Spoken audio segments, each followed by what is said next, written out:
Congratulations, you've just found the #1 over 50 health and wellness podcast on the planet.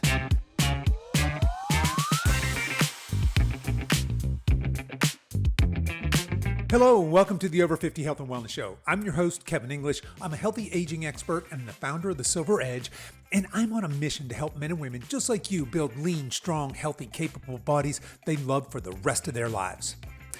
Alrighty, so what I want to do today, since this episode is releasing late in January of 2025, this should come out on, January 22nd, 2025, I thought I'd talk about exactly what I'd focus on this year if my mission was to build my leanest, strongest, healthiest, most vital body ever. In other words, what would I do to get in the best shape of my life, no matter what age I am right now in this year, 2025? What steps would I take? What would I do in order to make that a reality? And so basically what I'm going to talk about are kind of lessons learned from me spending over a decade trying to get where I am now. So today at age 60, I'm as healthy, strong, fit, capable, vital as I've ever been at any time in my life. Now looking back in my younger years, I didn't set the bar very high. So for me to tell you, hey, I'm as strong, fit, capable, vital as I've ever been in my life, while that's true, I wasn't a collegiate athlete, far from it. more like a collegiate dropout and stoner. But my point is I got into the best shape of my life in my 50s. And it took me quite some time. So just backing up a little bit, in my mid to late 40s sometime, I crash and burn. I was as unhealthy as I'd ever been in my life. I was in the worst shape of my life, somewhere in my mid to late 40s. And I had a health scare, which landed me in the hospital for a couple of days. And that was a turning point in my life. So what I want to talk about today is what if I could go back in time and talk to that 40-something-year-old Kevin and say, Kevin, do these things. And it won't take you a decade to get into the best shape of your life. It'll take you about 12 months. So that's the gist of what I want to talk to you guys about today. What sort of framework would I put in place if I were to go back to my old self and say, okay, do exactly these things, and 12 months from now, you'll be unrecognizable.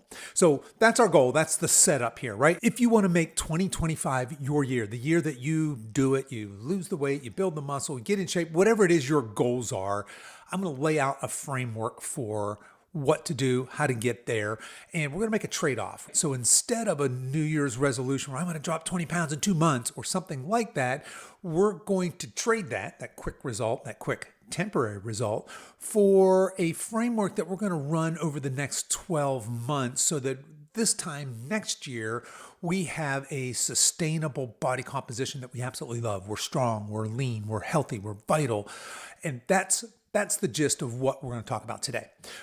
All right, so we all know that that New Year's resolutions, we're famous for making New Year's resolutions. I will tell you this right now, this is kind of sad. I go to a big Globo gym type gym. It's a big commercial gym. And yes, it was packed early January. And I mean, it was the first couple of weeks was just packed out, which is fabulous. Now, I know a lot of you regular gym goers maybe get a little bit frustrated with this rush of New Year's resolutioners, but you know what's sad? 3 weeks later, my gym's pretty much back to normal. Meaning just the same people that I see there every time I go in. So I go to the gym at the same times. On my days that I go to the gym, I go at the same time, same days. So I see basically the same people. And for a couple of weeks, it was really exciting. There were all these new people in there, and you could see it in their face. They were excited. They were getting after it.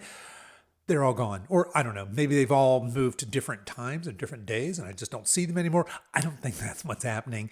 I think that like a lot of people who start these resolutions where they're really gung-ho to make these major changes in their lives, they fall off pretty quickly. So if that's you, stick with me because we're going to talk about a different way of looking at quote-unquote New Year's resolutions. So New Year's resolutions are famous for failures. I'm going to go to the gym every day. I'm going to eat nothing but salads. I'm going to lose this 20 pounds once and for all. I'm going to get back in shape, whatever that looks like. So before we talk about what I would do, if this was my year for reframing what health and strength and body composition could and should look like. Now, before I talk about what I would do, let me tell you what I wouldn't do. I really wish I could go back and tell myself this. There's a couple things, but here's what I wouldn't do. I wouldn't make a diet resolution that said something like, I'm going to lose 20 pounds as quickly as possible.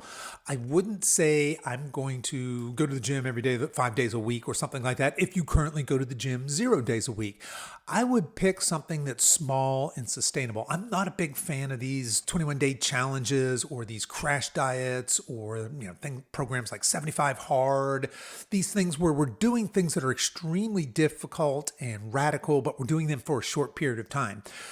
Because what happens when we do something difficult, maybe you're somebody who has the motivation and the discipline to stick with something like a program like 75 Hard or some sort of a lose as much weight as you can in 30 days kind of challenge, something like that. All the gyms and everybody are running things like this. But here's the problem with that. Let's just say you stick with it and let's just say, pretend you get amazing results. At the end of 30 days, you've lost 10, 15 pounds, whatever it is. What next? Where do you go from here? And that's what most people miss.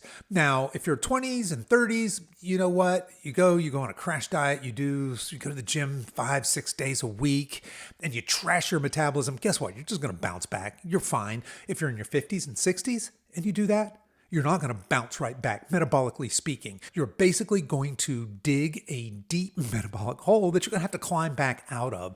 So that's why I'm not a fan of any of these more hardcore type programs. I would avoid those. Now, looking back at myself, I was trying to simultaneously build some muscle, but I was doing that in all the wrong ways. I was trying to lose belly fat. I was very skinny fat at the time. So I had a beer belly, I had man boobs, but I had very skinny arms and legs, so not a great look. So if you're in that position, I'll talk a little bit about specifically how we get out of there. But basically what I'd tell myself back in my 45-year-old Kevin, I'd say, hey, as opposed to looking for this next program, this next thing, this next workout, this next diet, this next supplement, I would say, let's have a mindset shift here.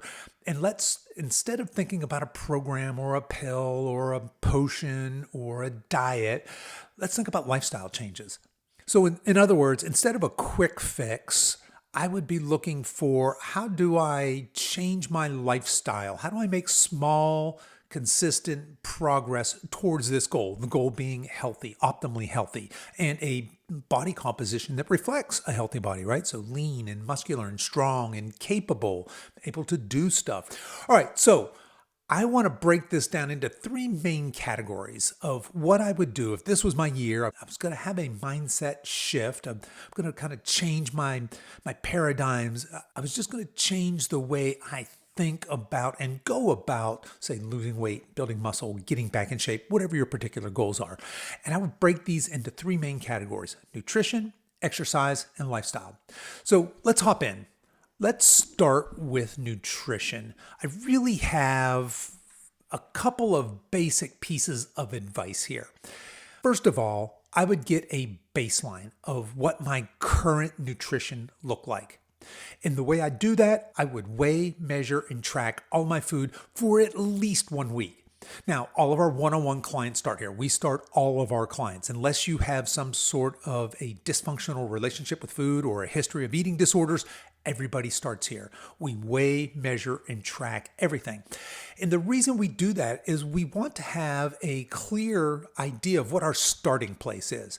Now, when I say I think you should weigh, measure, and track all of your food, I mean you should weigh, measure, and track all the food the way you're currently eating without changing anything. And what this does is it does a couple things. One is you get to learn portion sizes. So if you've never measured a 1/4 cup of granola, for example, or measured out 2 tablespoons of dressing, those are very small portion sizes. And you learn what, say, 4 ounces, 6 ounces, 8 ounces, 12 ounces of meat looks like, of protein. So we're going to learn portion sizes, but more importantly, what we're going to learn are our maintenance calories. So what I mean by maintenance calories is the amount of food you're currently eating, and I'm assuming you're neither drastically gaining or drastically losing weight, but just kind of how many calories do you average in a day to maintain your current weight? And this is very important information before we try to start a diet or even consider where we go with a diet. We should know exactly what our maintenance calories are, because this is going to give us a very clear indication of our metabolic health, whether we're metabolically healthy enough to go on a diet. Now, the other thing that you're going to learn when you weigh, measure, and track all your food, you're going to learn your macros. In other words, you're going to learn what percentage of your diet is coming from protein, what's coming from carbs, and what's coming from fats.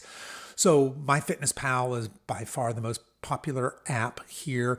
I will give you this caveat though. They will give you plenty of nutrition advice. So if you go into MyFitnessPal and you say, hey, I weigh 150 pounds, but I wish I weighed 130 pounds, it's going to say, well, eat this much. Completely ignore that. MyFitnessPal doesn't know you, doesn't know your goals, certainly doesn't know your metabolic starting place. So just ignore all that. But I do like the idea of getting this baseline, of just understanding how many calories do I average every day to maintain my current weight. That's really important before you decide to either add food or take food away, is just know what your baseline is today. So that's my first piece of nutrition advice. Get curious. What does your maintenance calories look like? How much of your food is coming from protein versus from carbs versus from fat? I think that that's a really good place for all of us to start. Now, we're going to talk about what we're going to do with that information in a minute, but next up, I would encourage you to consider the Silver Edge Nutrition Pyramid. Now, if you're in audio land and you're not on YouTube, you're not seeing the graphic picture of our nutrition pyramid, but it's pretty simple. So it's a pyramid and it's got 4 levels. So it has a base level and then going up another level and then another level until it has the little tiny triangle on the top. So our nutrition pyramid has got a base. That's the most important thing you can do. So the most important thing you can do nutritionally is to regulate what you eat. The next most important thing you can do nutritionally is to regulate how you eat. The third most important thing, and this is where a lot of people are surprised that this is third in our priority, is how much food you eat. And the least important thing when it comes to your food is when you eat your food. So let's pick this apart a little bit because that's a little counterintuitive. It runs counter to most diet advice you hear, which is to basically eat less food. So it's not lost on me that it is a pretty bold assertion to say that the most important aspect of nutrition is not how much you eat, but what you eat. And I don't care what your goals are, whether it's weight loss, fat loss, muscle gain, more health, more vitality, to get off meds, whatever it is, the most important thing you can do, nutritionally speaking, is to clean up your diet. It's what you eat. And when we talk about what you eat, really what we're talking about is prioritizing real whole foods. We're talking about eliminating as much as possible highly processed foods. So we want to get rid of all of the foods that are really high in calories and really low in nutrient density. And we want to replace those over time with real whole foods. So we know here in the United States that 70% of the average American's diet is made up of highly processed foods. Now, that's really scary. Most of these foods aren't even real foods. They're created in factories. They bear very little resemblance to real whole foods. What do we mean by real whole foods? If you think about your grocery store and you think about going around the perimeters, you're going to start usually with produce. You're going to see your fresh vegetables. You're going to see your fresh fruits right there. So that's real whole foods. Moving along, we're probably going to come to a deli counter where they have the sliced bolognas and hams and turkeys. We're going to avoid all of that. We're going to go back to the actual butcher shop where they have actual meat, real meat, chicken, beef, pork. That's real whole foods. Moving over, there's probably a case where there's some eggs. That's real whole foods. Then we get to our dairies, milk, Greek yogurt, plain Greek yogurt, cottage cheese, things like that. And aged cheeses as well, not the slices of Kraft in the single cellophane. That doesn't really count, right? But certainly something like cheese or Greek yogurt, these are minimally processed, healthy foods. And then moving around the grocery store, we get into that freezer section. There'll be frozen fruits, frozen vegetables. That's what I'm talking about. As much as possible, if we could just switch that 70% processed, 30% whole foods, if we could turn that on its head, if we would eat 70% real whole foods and avoid all of that processed crap. That's basically the stuff that's in the aisles of these grocery stores. If we would just do that, our health and our bodies would be drastically improved. All right, so that's the first thing, right? Is we're going to prioritize real whole foods. That's the base of our pyramid. The second thing in that base of what we eat is to eat lots of protein. Eat tons of protein. We want you to eat, especially in our age demographic. I'm talking to you in your 50s and 60s that want to improve your health, you want to improve your longevity, you want to get strong and lean, lose fat. You should be eating close to 1 gram of protein per pound of your goal body weight. So if you're a 220 pound dude and you wish you weighed 200 pounds, you're aiming for 200 grams of protein a day. If you're a 150 pound woman and you wish you weighed 125, you should be aiming for 125 grams of protein a day. And a lot of people are surprised by how much protein that is. But eating lots of protein does several things. One, it's going to help you build lean muscle mass. We're going to talk about that here in a minute and why that's important. But also, protein's the most satiating of all of the macronutrients. So our macronutrients are proteins, fats, and carbohydrates. And we eat a high protein diet, we feel fuller longer. We're less likely to overeat. I think you can probably relate to this. You can think anytime that you've eaten a bunch of, say, pasta, for example, you're hungry again an hour later. Eat a whole bunch of steak, not so much so, right? All right, so for nutrition, again, just recapping here, let's get a baseline. Let's be curious about how much we're eating and what we're eating. We're going to use a tool like MyFitnessPal. There's tons of apps out there, by the way. If you don't want to use that one, use whatever one you want. But some sort of calorie tracking app, we're going to use that for at least a week. We want to get an idea of what our average current maintenance calories are. We want to know how much protein we're eating in there as well. We want to eat real whole foods, and we want a good bit of that coming from protein. Now, my other piece of nutrition, if you want to get, if 2025 is going to be your year, the year you finally get off the diet weight regain roller coaster, I've got this last piece of advice for you. Again, counterintuitive, but don't diet, at least not yet. I don't want you to diet until you're metabolically ready. In other words, till you're really healthy, till you're eating plenty of food, till you're going to the gym regularly, you're active, you have a good, healthy libido, your mood is up, your energy is up. That's when it's time to diet. You don't want to diet from a metabolically crappy place, if you will. Well, you can certainly lose a little bit of weight if you're metabolically unhealthy. It makes you metabolically sicker, basically. You're digging that metabolic hole deeper and deeper, but it's also giving you very temporary results. You just can't stay there. So I would strongly say, hey, let's spend the next, say, 3 months of this year just focused on getting strong, just cleaning up our diet. We're going to eat lots of protein. We're going to eat lots of real whole foods. And as we're going to talk about in a minute on the exercise piece of this, we're also going to start strength training. I think that in 3 months, you're going to look and feel drastically different without dieting one single day. So there you go. For my nutrition advice, for those of you that are looking to make 2025 your year, let's get a baseline. Let's understand our starting place. Let's understand where we are right now. Then let's start to prioritize real whole foods. Let's eat plenty of protein. Let's get rid of all that ultra-processed garbage. We don't need it. It's making us sick. It's making us fat. It's not serving us in our goal of being our healthiest, best, strongest, most vital selves in 2025. All right. And then my final piece of advice there was don't diet yet. The time to diet, let's just call it 3 months from now. We'll start a diet in maybe late spring. All right. My next piece of advice that I would go back and give myself back in my mid-40s, especially for me, as I came out of that health scare, my doctor said, you need to lose weight and exercise. Okay, great. So I went straight to Google. I had been a runner and a triathlon guy before that. So I went back to what I knew, which was tons and tons of running. So I just started running. I sort of kind of tried to clean up my diet a little bit, which basically meant I ate maybe 1 or 2 salads a week. But other than that, I still ate and drank the same way I did before. I just ran all the damn time. So I lost some weight doing that because I was eating less food and I was running all the time. But what happened is I went from being very sick and overweight to being slightly less sick and skinny fat. So I ended up here after all this running. I still had a pot belly, still had some man boobs. I had stick skinny legs, stick skinny arms, and I was weak AF. I just wasn't strong. I didn't look very good at all. And I was trying my best to do what I was told, which is basically you need to exercise more and eat less. Now, as we just talked about the nutrition part, I wasn't ready for the eat less part. I needed to actually be eating more. I just really needed to be swapping out the crappy food and, frankly, the alcohol that I was drinking. I need to swap that out for real whole foods before I worried about dieting.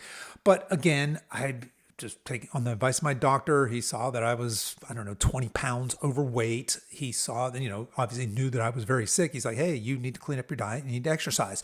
I was trying and it just wasn't getting the results that I wanted. I wanted to exercise and clean up my diet in order to A, be healthy, but B, I wanted to look good.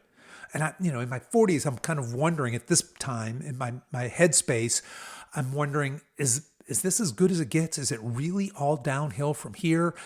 And honestly, when I looked around at my peer group, it wasn't very encouraging. Most of the people I was hanging around with at that time in my life, they kind of looked like me. They were either overweight or skinny fat or either just plain weak. They weren't strong, robust, healthy dudes that I personally was hanging around with. Now, obviously, there's tons of the mid 40, late 40-year-old, very buff, very strong, very healthy guys.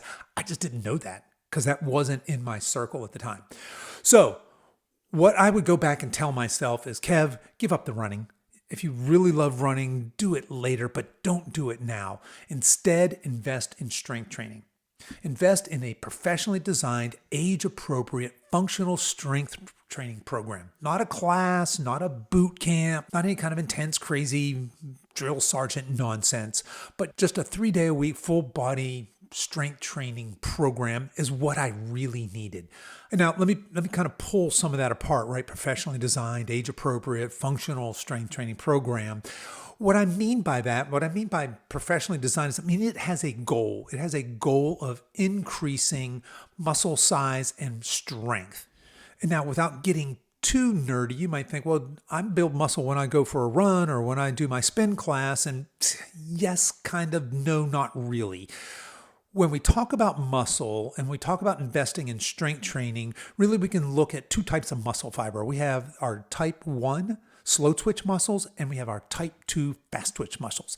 And the way I like to illustrate this is if you Google an elite marathon runner, that's a pure expression of type 1 slow twitch muscle fiber. And now if you look at a 50 or 60-year-old, that's a very frail looking human being. That's a very weak human being.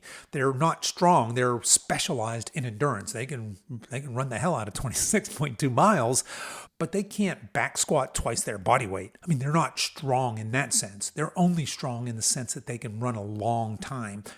So that is type 1. That's not what I'm talking about.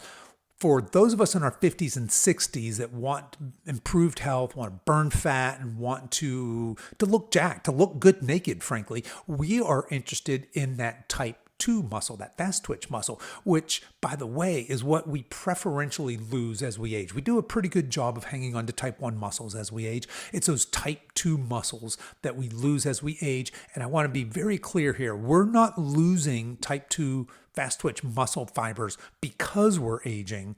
We're losing those muscle fibers because we're not using them. Our body doesn't have a reason to have that muscle on us, so our metabolism is just stripping them away.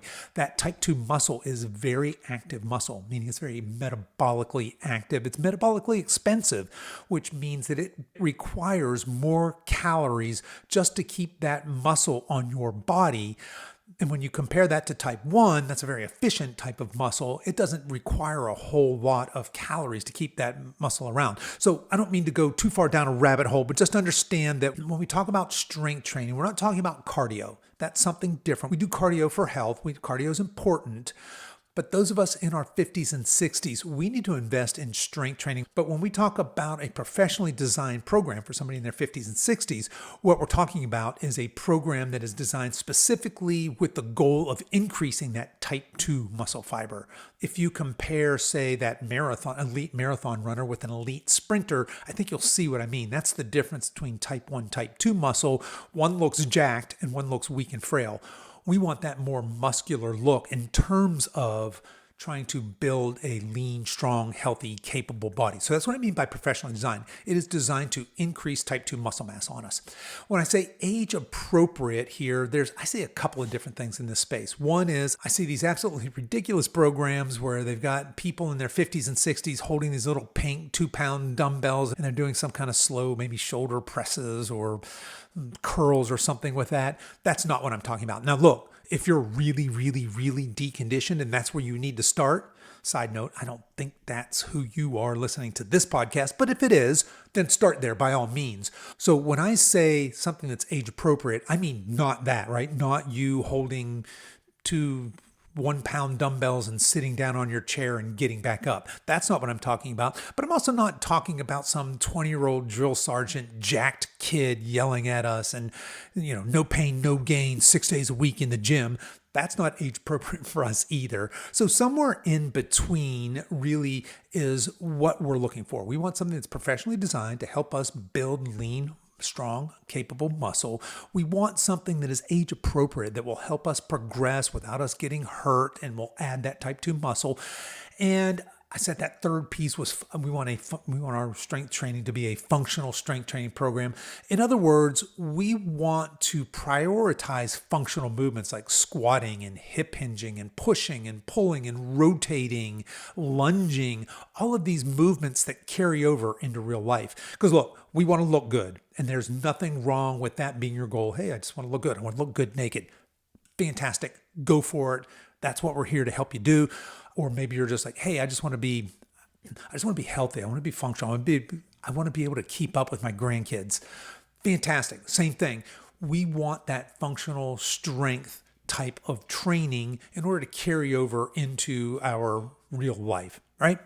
All right. So on exercise, again, we want to invest in strength training. We want a professionally designed, age-appropriate, functional strength training program. We want it to be appropriately dosed. Those of us over 50, while we can work out 5 days a week if you have very well thought out programming, we don't need to. I think the perfect formula is 3 days a week of full body workouts. That's what most of our clients do. That's what I personally do, by the way, is 3 days a week. I'm in the gym. Personally, I'm in there about an hour and 15, hour and 20 minutes. You don't need to be in there that long. You can be in there for 45 minutes to an hour, 3 times a week is absolutely perfect. And then the other thing you need is progressive overload. So you want to track your workouts, and every time you do, say, a push-up, you want to do 1 extra push-up. Every time you do, say, a bench press, you want to do 1 extra bench press, or maybe add 1 extra pound. But we're always progressively overloading. We're always adding a little bit more work every time we do an exercise. And the reason we do that is we have to send a loud, clear muscle building signal to the central nervous system in order to build this type 2 fast twitch muscle that we want on our body. So if we go to the gym and just did the same routine every single week, while that would help us to maintain whatever muscle we had, we would not, in fact, build any muscle doing that. So we need to have a program, and we need to apply the principles of progressive overload. Now, we have a couple of fantastic, professionally designed, age-appropriate, functional strength training programs here at the Silver Edge. If you're interested in those, head over to silveredgefitness.com. Click on the coaching tab at the top. But just very quickly, without making this a commercial, I'll just let you know that you'll see there are 3 different workouts you can choose from. There's Fit Foundations. That's appropriate for you if you're a complete beginner or very deconditioned, or maybe you're just coming back to weightlifting after a very long time. That'd be perfect for you. That's a 10-week, I think a 2-phase program.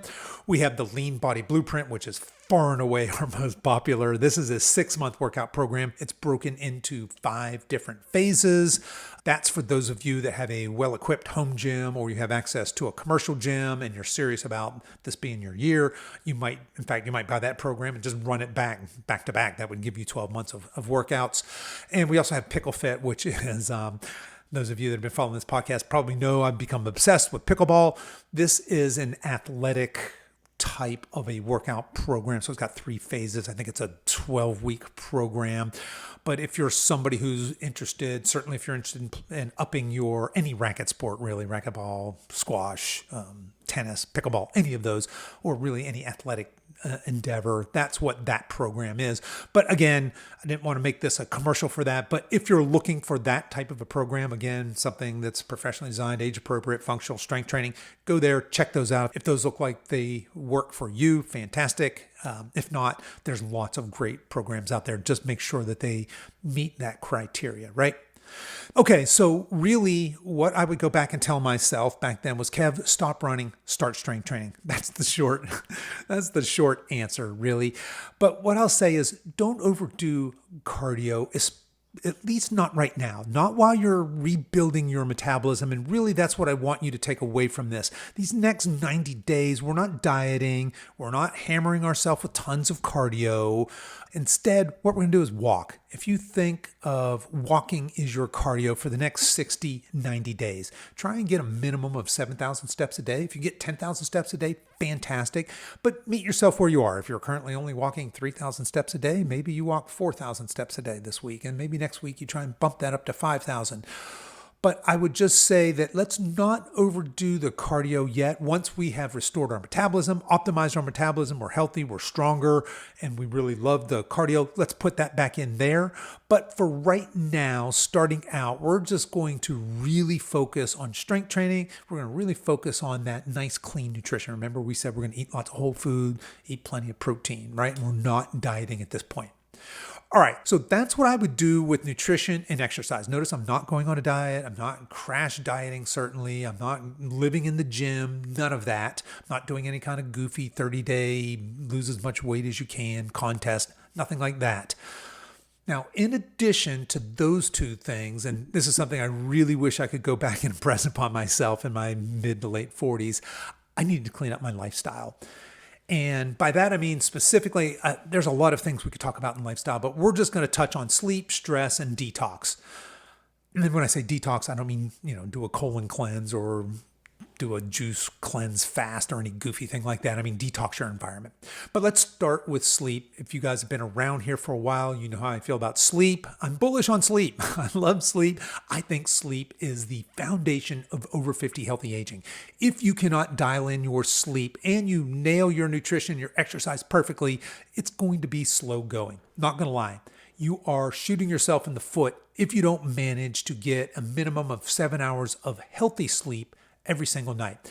Now, we've done whole podcasts on sleep, so I'm not going to spend a whole lot of time here, but I do want to give you just a couple of quick tips on sleep. You can just search for some of the older podcast episodes on sleep where we deep dive on all the tips here. But you want to sleep in a cool, dark room. Cool meaning like below 68 degrees. I think human studies time and time again show that the optimum sleeping temperature for humans is between 65 and 68 degrees, which is cooler than most of us think.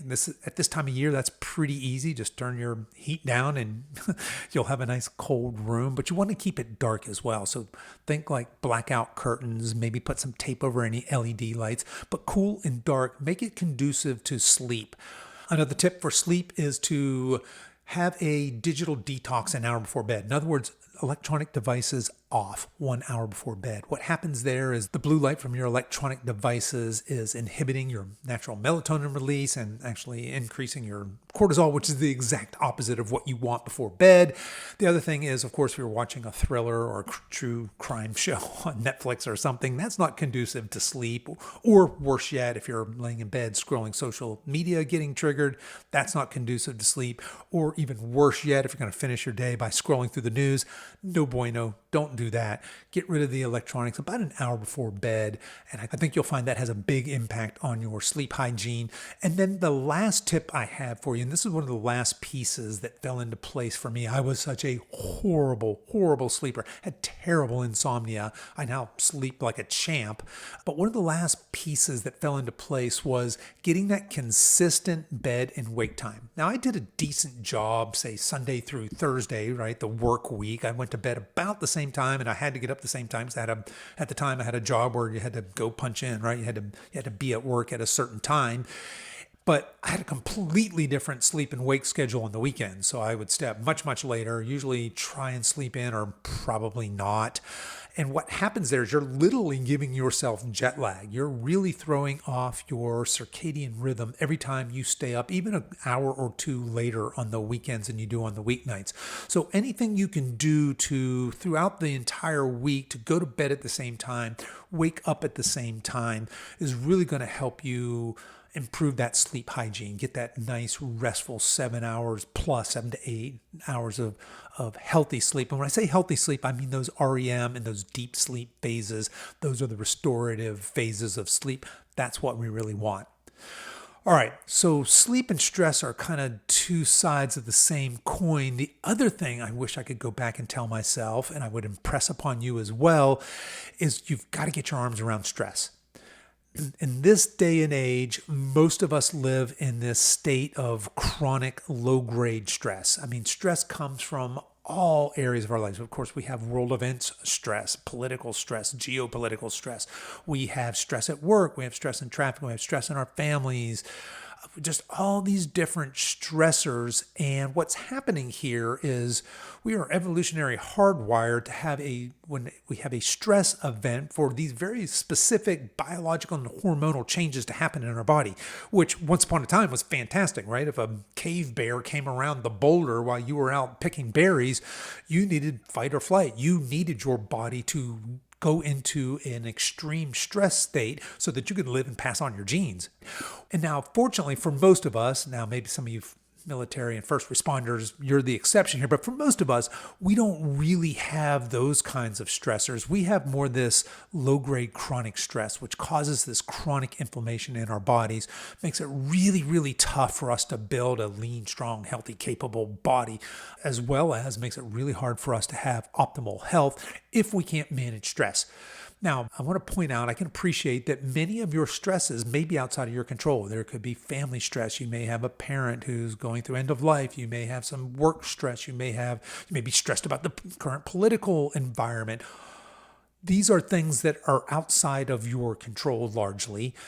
But what you do have control of is how you manage that stress, how you internalize that stress. So you want to set up your life in a way that helps you manage and deal with some of the stress. So things that have worked for me in the past, certainly prayer, to a lesser degree, I suppose, meditation, although for me personally, I kind of consider prayer and meditation as almost one thing. Journaling, gratitude practice, certainly deep breathing, but you want to have some sort of stress maintenance program in your life to help you decrease that stress. You want to get out of that sympathetic nervous system, that fight or flight response that most of us live in, that low grade fight or flight response all day, every day. We want to get out of that and into that parasympathetic system.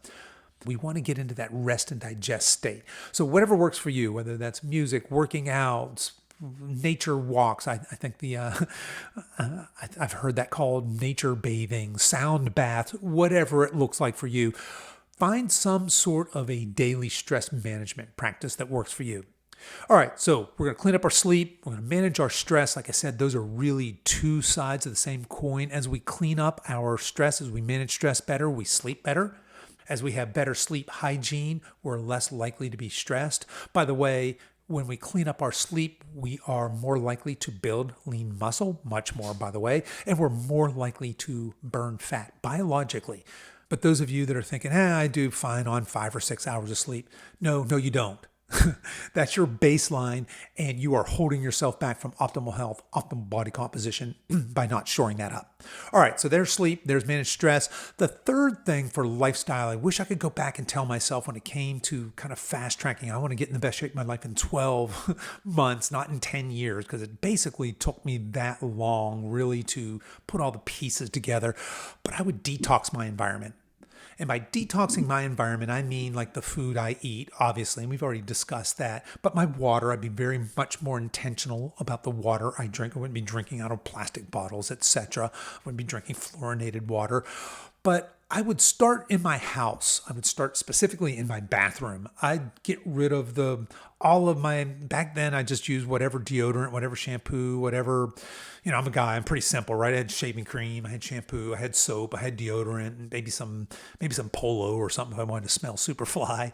But I get rid of all that crap and I'd replace it with healthier alternatives. I would go to my cleaning supplies. So next I would look at my laundry detergent, my household things. I'd get rid of what are those little things you throw in the dryer? Those little dryer sheets. I'd get rid of those. I'd get rid of the little Glade plug-ins and other things, the little green pine tree that I hung in my rear view mirror in my car back then. I'd get rid of all of that crap. I would, in my kitchen, get rid of all the plastic, get rid of all of the Teflon, all of these things, try and reduce plastic in general as much as possible.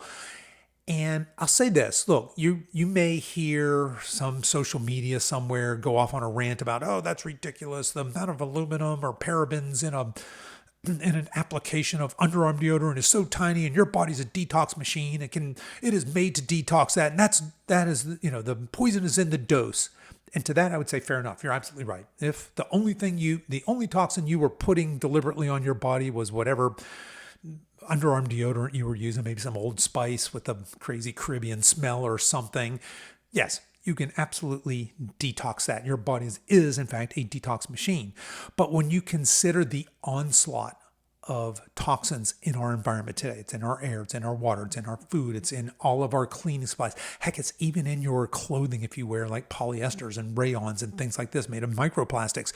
We have all of these toxins in our environment, and that combination and just that onslaught of toxins is 100% affecting our health, and not in a positive way.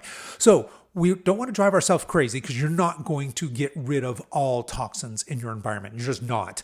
But where we can start to make healthier choices over time, you'll find that has a profound effect on your health over time. Now, again, I'm a big fan of starting small and maybe starting in your bathroom. That's a really good place to start, because these are things you're putting directly on your skin, like lotions, shampoos, shaving creams. For ladies, lots of makeups and other things. Start replacing those with healthier alternatives. And it can be really, really tricky to know what's a healthy alternative, because savvy marketers know we want healthier alternatives. And so they're just greenwashing their labels. In other words, they're just putting outright lies on their labels, saying healthier or eco-friendly or toxin-free. Be really careful and do your research. I'm a big fan of a website called Environmental Working Group. So it's ewg.org. They have a wonderful app. You can take that app, go into your bathroom, and just scan. It's got a little barcode scanner thingy on it. Just start scanning your beauty products, your hygiene products, and it will give you a green light, yellow light, red light, and tell you what the offending chemicals in that is. And you can also go and then use that research to start finding things that are healthier alternatives. For example, if you just Google EWG verified deodorant, you're going to find a whole bunch of things pop up. There'll be things that you can buy directly from the manufacturer. There'll be things you can buy directly from Amazon. So these things are readily available, but you have to look for them. And you have to be aware, right? So ewg.org, and I'm saying EWG, like Environmental Working Group. Great resource for cleaning up your environment, detoxing your environment. So there you go. That's what I've got for you today. If I were going to make 2025 the year that I just got in fabulous shape, that I lost fat, built muscle, and just became stronger, more functional, got my mojo back, I'd do those three things. I would clean up my nutrition. I would not go on a diet yet. There's a time and a place for a diet. It's probably not right now for most of you listening. I would invest in a professionally designed, age-appropriate functional strength training program. And I would apply the principles of progressive overload. And I would start to look at my lifestyle and shore up my sleep. I'd come up with some strategies to combat stress, and I would certainly start detoxing my environment. So I'm not coming into constant contact with this ocean of toxins. Now, if all of that seems a bit overwhelming, that's fine. Start small. Have some grace. Meet yourself where you are. Maybe you pick one area. Maybe you decide, hey, I'm going to start with the detox piece, or maybe I'm going to start with the nutrition piece, or maybe I'm going to, I said I was going to get in the gym and I went for the first 2 weeks and then stopped going. Maybe you reinvest there, but start small. Don't overcomplicate things. Don't overwhelm yourself, but start making changes. Again, if you're somebody who's 70% of your diet is ultra-processed foods, it's probably not realistic that tomorrow you flip that upside down and 30% is ultra-processed and 70% is real whole foods. But just maybe start with breakfast, for example, or lunch, or your snacks. Start somewhere and then start making small progress once you've developed habits over time.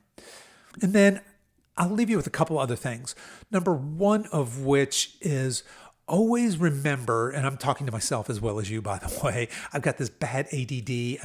I have this shiny object syndrome. When I see something new and different, I just want to stop what I'm doing and go do that. Remember, the boring basics are the shortcut. Just eating real whole foods, going to the gym 3 days a week and practice getting stronger, cleaning up your sleep, dealing with stress, detoxing your environment. These are the shortcut. This is the way for long-term results. So don't let shiny objects or this new thing on Instagram or this new thing on Facebook or this new blog post or this new podcast episode, whatever it is, talk you into doing any kind of crazy, goofy, intermittent fasting, cut out all your carbs, sort of juice, cayenne pepper cleanse thing. Instead, take a deep breath, back up, and remember, boring basics. This is the way. And then I want to leave you with this. If you can fall in love with healthy aging, with investing in yourself, with investing in building the leanest, strongest, healthiest you, that is the secret to lifelong success. Now, look, maybe you don't love every single workout. Maybe you don't love every single meal, but you have to fall in love with the results. You have to find a way, as opposed to looking at this as some odious task that you have to do for a period of time until you get fill-in-the-blank results. Until you move from that framework of thinking into considering this a lifestyle, and a lifestyle that you enjoy, that serves you, that gives you health and vitality, and it helps you to burn fat and to build muscle and to look good, until you really fall in love with that process and the results that it gives, it's going to be tough to be quote unquote adherent. I don't care how motivated you are, how disciplined you are. If you're white knuckling your way through your diet, if you're white knuckling your way through your workouts, that's not going to last. Not for the rest of your life. It just isn't. So think about changing your mindset from, I'm going to do this horrible thing for X amount of time in order to get X result, to, hey, I'm falling in love with this new way of life, with these new healthy habits that are leading to this new, healthier, leaner, stronger body. And for those of you that have weight loss goals, I want you to, in your mind, start to make the shift. You're going to trade that weight loss goal for healthy aging goals. If you focus on cleaning up your diet, eating real whole foods, prioritizing protein, if you get a professionally designed, age-appropriate, functional workout program, and you dedicate yourself to getting healthy sleep and managing your stress, cleaning up your toxins, what you're going to find is that weight loss that you've been chasing, some of you, all of your adult lives, by the way, you're going to find that comes on as a side effect. That's a side effect of healthy living. That's an outward sign of doing that inward work. So I want you to think less, hey, I want to chase weight loss, and more, I want to chase healthy aging. All right, so that's what I've got for you today. I wish each and every one of you a blessed new year full of prosperity and health and muscles and fat burning, whatever you want. But if I could go back in time and talk to 47-year-old Kevin, and I could give him any advice at all, it would be basically this advice. Hey, look, let's concentrate on changing your lifestyle, and let's do these things, and let's be patient. Let's give this a year. Because look, I'm not a patient person. I tried all kinds of things. And like I said, it took me close to a decade to really feel like I hit my stride and I got as strong, healthy, capable as I've ever been in my life. So somewhere in my 50s, I ended up being healthier than I'd ever been in my life. I ended up being stronger than any time ever in my life. And here I am at 60, still carrying that on. So that's what I've got for you. Think of this as a framework that you're going to run for the rest of your life, as opposed to, hey, I'm going to make a New Year's resolution, and by April, I'll have my dream body, and somehow magically I'll carry that out for the rest of my life. Probably not, right? Not if you don't make this a lifestyle. So that's what I've got for you this week. I'll be back next week. Until then, stay strong.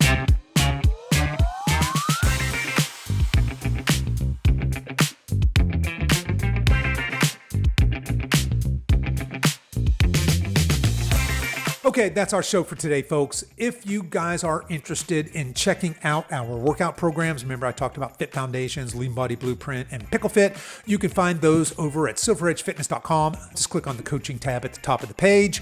You can also find the show notes for this episode in the link in whatever podcast app you're listening to this on. They're also available on silveredgefitness.com/320.